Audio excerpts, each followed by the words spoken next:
আসসালামু আলাইকুম রহমতুল্লাহ। আমি রাকি মোহাম্মদ নাইমুর রহমান বলছি যশোর থেকে। আমাদের সমাজে জিনের ব্যাপকভাবে ক্ষতি বেড়েছে। যেমনভাবে অনেক মানুষ জিনে আক্রান্ত হচ্ছে। আমি অনেক রোগী দেখছি যে তাদের 4-5টা বাচ্চাকে নষ্ট করে ফেলেছে জিনে ক্ষতি করে। গত কিছুদিন আমি একটা রোগীকে দেখতে গেলাম, ছোট বাচ্চা, তার ঘাড় ব্যাকা হয়ে গেছে।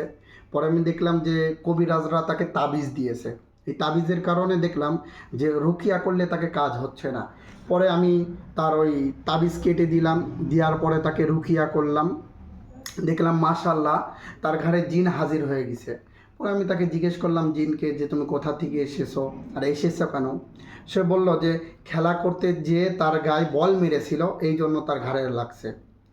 তো এই তদবির নেওয়ার কারণে অনেক ক্ষতি হয়। পরে আমি জিনকে সূরা বুরুজের 10 নম্বর আয়াত পড়লাম, এরপরে রুকিয়া করলাম, সে জিন মারা গেল। এরপরে আলহামদুলিল্লাহ সে সুস্থ হয়ে গেছে। অনেক সংসারে এই যে চালানকৃত জিনের মাধ্যমে কালো জাদু করে অনেক সংসার। এরপরে ভালো ভালো ব্যবসা প্রতিষ্ঠানে কালো জাদু করতেছে, এরপরে আমাদেরকে কালো জাদু করতেছে, বদনজরের সমস্যা হচ্ছে, অনেক মেয়েদের বিয়ে হচ্ছে না এই জাদুগ্রস্ত হওয়ার কারণে। আমাদের সমাজে খুব মহামারী আকারে দেখা দিচ্ছে এই বিষয়টা, কালো জাদু এবং জিন্নাতের বিষয়টা। তো রমজান মাস আপনারা যারা ক্ষতিগ্রস্ত আছেন, রাসূলুল্লাহ সাল্লাল্লাহু আলাইহি সাল্লাম বলছে যে এখন শয়তানদেরকে আল্লাহ সুবহানাহু ওয়া তাআলা আটকিয়ে রাখছে। তো এখন দুর্দান্ত একটা সময় আপনাদেরকে রুকিয়া গ্রহণ করতে হবে এবং রুকিয়ার মাধ্যমে আপনাদেরকে সুস্থ হতে হবে। মাহে রমজান উপলক্ষে আপনাদের খুবই সুন্দর একটা সময় যে রুকিয়া করানোর।